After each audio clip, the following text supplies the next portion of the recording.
نبی پاک کے نام کا کرانا پڑا جاتا ہے۔ سرکار امام اس کو محبت کا یہ نذرانہ ہے کہ آپ نے فرمایا حشر تک ڈالیں گے ہم پیدائش مولا کی دھوم۔ ایک دن کی بات کرتے ہو،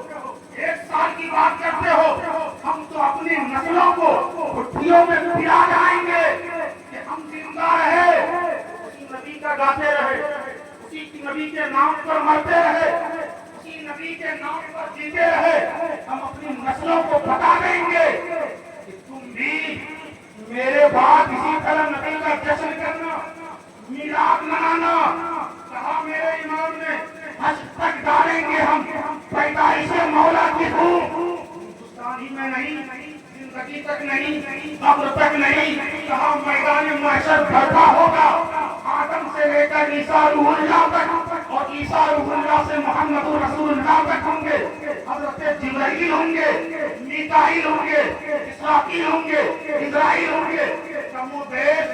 1,24,000 انبیاء کرام کی امتیں ہوں گی، اور ان میں اگر کسی کا جشن منایا جائے گا تو مصطفیٰ جان رحمت کا جشن منایا جائے گا۔ آپ کے شان و شوکت کا اعلان کیا جائے گا اور لوگوں کو بتایا جائے گا۔ یاد رکھو، جو لوگ نہیں مانتے تھے وہ لوگ اس دن بھی مان لیں گے کہ جس کی آج اتنی چلتی ہے اس کی کتنا چلے گی۔ تبھی تو میرے امام نے کہا آج لے ان سے پناہ، آج مدد مانگ ان سے، کل نہ مانیں گے قیامت میں اگر مانگا۔ حضرات محترم، خوش نصیب ہیں ہم حضور کے میلاد میں ہیں، اور اسے ہم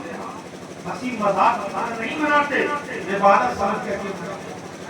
یہ ہمارے لیے عبادت ہے۔ حضور کا میلاد ہم سنیوں کے لیے عبادت ہے، ہم عبادت سمجھ کر کے مناتے ہیں،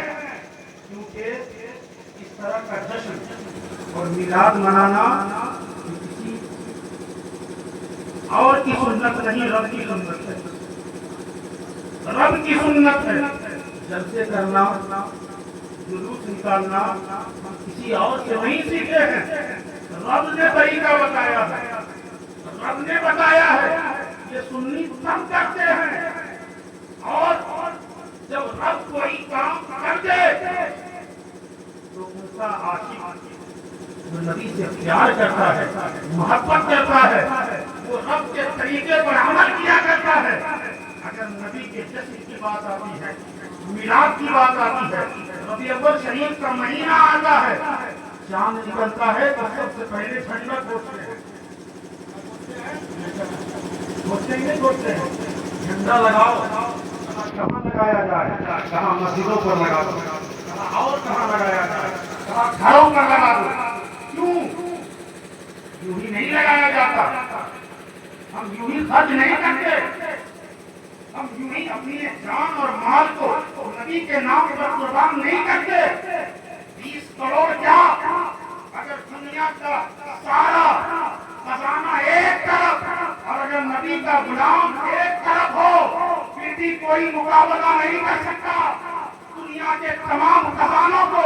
ہم پاؤں کی جوتی کے نوک پر رکھتے ہیں، لیکن نبی کی شان اور عظمت پر ہم کبھی سمجھوتا نہیں کرتے۔ ہم انہیں بتا دیتے ہیں یہ دیوانے کل بھی زندہ تھے، آج بھی زندہ ہے، نبی کا نام کل بھی لیا جائے گا، آج بھی لیا جا رہا ہے۔ یہ قبر میں جائیں گے تو نبی کا نام لے کر کے جائیں گے، اور قبر سے اٹھیں گے تو نبی کا نام لے کر کے۔ نعرہ تکبیر، نعرہ رسالت، جشن عید میلاد النبی، نعرہ رسالت۔ خدائے بدرو والا ہمیں پتا کیا ہے، خدائے بدرو والا ہمیں پتا کیا ہے، تیرے حبیب مکرم کا مرتبہ کیا ہے۔ اور کوئی بلال سے پوچھے تو غیب سے سمجھے، کوئی بلال سے پوچھے تو غیب سے سمجھے۔ سزائے فقیر سرکار کے مزہ کیا ہے، مزہ کیا ہے، سزائے فقیر سرکار میں مزہ کیا ہے۔ آج ہم ایک رات کی قربانی دے رہے ہیں، صحابہ کی حسرت سے قربان جائیں، انہیں آج کی حالت میں سچی چلائی گئی، انہیں بچوں کے حوالے کیا گیا، حضرت عبید کو مصطفیٰ کی محبت کی بنیاد پر سولی پر چڑھایا گیا، اور صحابہ کو ہدیتیں دی گئی، کہا نبی کا جشن نہ مناؤ، نبی کی تعظیم نہ کرو، نبی سے اتنا عشق نہ کرو، سارے صحابہ پتا جانی ہوگی آپ کے اوپر میرے ماں باپ قربان ہو جائیں، سولی پر لٹک رہے ہیں اور کہہ رہے ہیں مصطفیٰ جان رحمت پہ لاکھوں سلام، شمع بزم ہدایت پہ لاکھوں سلام۔ صحابہ کو مارا جا رہا ہے، کہتے کیا ہے کہ جان مانو تو جان دیں گے، تو مال مانو تو مال دیں گے، یہ نہ ہوگا ہم سے ہرگز کہ نبی کا جاؤ جلال دیں گے، حتیٰ کہ مدینہ کی سرزمین پر یزید پلیس جیسا انسان پھیرنے کی کوشش کی، کہا حسین کو وہی پھیرو، کہو اگر مصطفیٰ سے پیار کرتا ہے، عشق کرتا ہے، یزید ہاتھ مانگ رہا ہے۔ امام حسین نے کہا تھا ہم نبی سے پیار کرتے ہیں، ہم نبی کی محبت میں جان بھی دے سکتے ہیں، فرمایا تھا سنو سر دے سکتا ہوں، ہاتھ نہیں دے سکتا، سر دیتا ہوں، اپنی ذات جاتی ہے، ہاتھ دیتا ہوں، شریعت کی اوقات جاتی ہے۔ ہمیں اچھی ہوئی ہے کہ ہمیں عمر مل جائے، ہمیں عثمان مل جائے، ہمیں طلحہ و زبیر مل جائے، ہمیں مولا علی مل جائے، ہم اتنے اچھے تھوڑی ہیں تو ان کے قریب جائیں، ان سے محبت کریں، ہماری کیا اوقات ہے تو ان سے اپنا رشتہ جوڑیں۔ رب کعبہ کی قسم،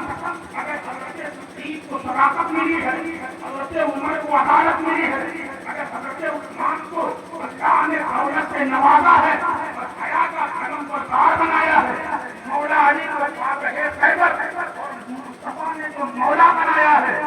اور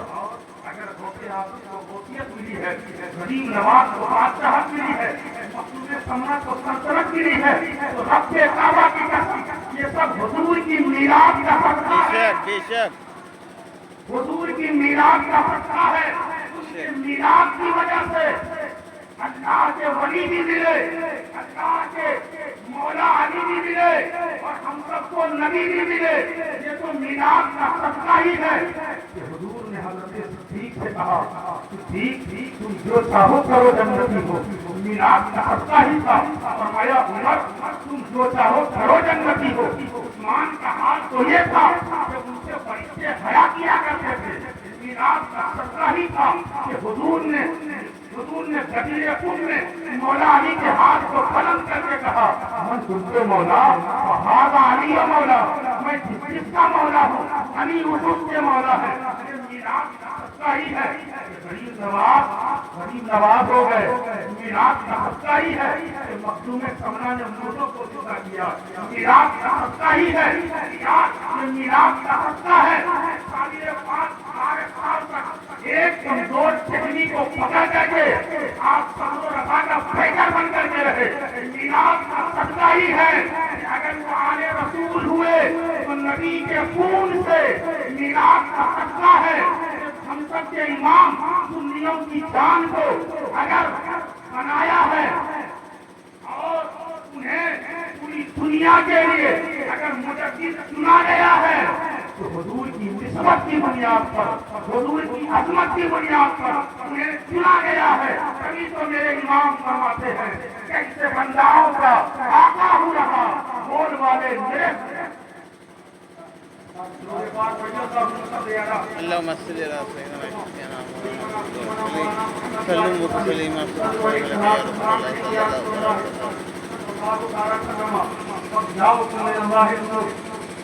تمہارے پاس نور آیا،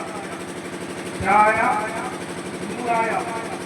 نور کہاں سے آیا؟ حضور کی حضرت جابر نے کہا یا رسول اللہ، اللہ نے سب سے پہلے کس چیز کو پیدا کیا؟ حضرت جابر سے حضور فرماتے ہیں اب بولو ما خلق اللہ النور، یہ جابر اللہ نے سب سے پہلے تیرے نبی کے نور کو پیدا کیا، تیرے نبی نے نور کو پیدا کیا۔ سوال پیدا ہوتا ہے یہ جابر نے جب پوچھا تھا یہ پوچھنے کا مقصد وہی نہیں تھا بلکہ پوچھنے کا مقصد یہ تھا یا رسول اللہ آپ اپنی میلاد خود بتائیں آپ کب پیدا ہوئے آپ کب بنے تو حضور میلاد بیان کر رہے ہیں آب و دل کی منزلیں طے کر رہے تھے میں دیکھ رہا تھا زمین نہیں بنائی گئی حضور اس وقت نبی تھے آسمان کا سامنا نہیں لگایا گیا حضور اس وقت نبی تھے حتیٰ کہ سرکار فرماتے ہیں اللہ نے پوری کائنات کو میرے نور سے بنایا ہے اور مجھے اپنے نور سے بنایا ہے سب حضور کے نور سے بنے کس سے بنے حضور کے نور سے آدم بنے حضور کے نور سے نوح بنے حضور کے نور سے اور جب آدم کے اندر حضور کا نور آیا آدم پہچانے کا حضرت نوح کے اندر حضور کا نور آیا حضرت نوح پہچانے کا اور یہی تک نہیں حضرت خلیل کے اندر جب حضور کا نور آیا تو حضور کی نسبت کی بنیاد پر آج کو گزار بنایا گیا حضرت اسماعیل ذبیح اللہ کے اندر جب حضور کا نور آیا اسی نور کی نسبت کی بنیاد پر حضرت اسماعیل ذبیح ہونے سے بن گئے حضرت یونس کو یونی مچھلی سے نہیں بچایا گیا کیونکہ اس کے اندر حضور کا نور تھا اور رب نے فرمایا میں نے آپ کو پاک راہوں میں منتقل کرتا رہا بچاتا رہا تاکہ حضور کا نور حضرت عبداللہ کے پاس آیا اور جب حضرت عبداللہ مکہ میں پیدا ہوئے حضرت عبداللہ مکہ میں پیدا ہوئے بڑے خوبصورت تھے بڑے حبیب تھے اور جب 6 سال کی عمر ہوئی تو مکہ کے یہودیوں نے مشورہ کیا اور کہا کہ کتاب میں لکھا یہ ہے وہ نور قوم بنی اسرائیل سے قوم بنی اسماعیل میں آ گیا وہ نور اب شروع ہو گیا کہا کس کے پوچھے ہوگا کہا بنی ہاشم کے خاندان میں ایک بیٹا ہوگا اس کا نام عبداللہ ہوگا اور وہ بہت خوبصورت ہوگا اسی کے پاس وہ نور آئے گا جب پاپ کھول کر کے دکھایا تو سب لوگوں نے مشورہ کیا ابھی عمر 6 سال کی ہے عبداللہ کو ختم کر دو نور ختم ہو جائے گا ایک شخص کو بلایا گیا نور کے دشمن حضور کے نور کے دشمن اور حضور کے دشمن آپ کی جوڑی ہے جب سے حضور کا نور بنا ہے تب سے دشمن بھی بنا ہے سب سے دشمن بنا ہے جب ساری کائنات حضور سے بنی ہے تو ہر ایک کو حضور کا دشمن بنا چاہیے اس میں ہمیں آپ کو خاص نہیں ہے سب پر احسان ہے حضور کا اور یاد رکھیں جب سب پر احسان ہے آج اگر دنیا کے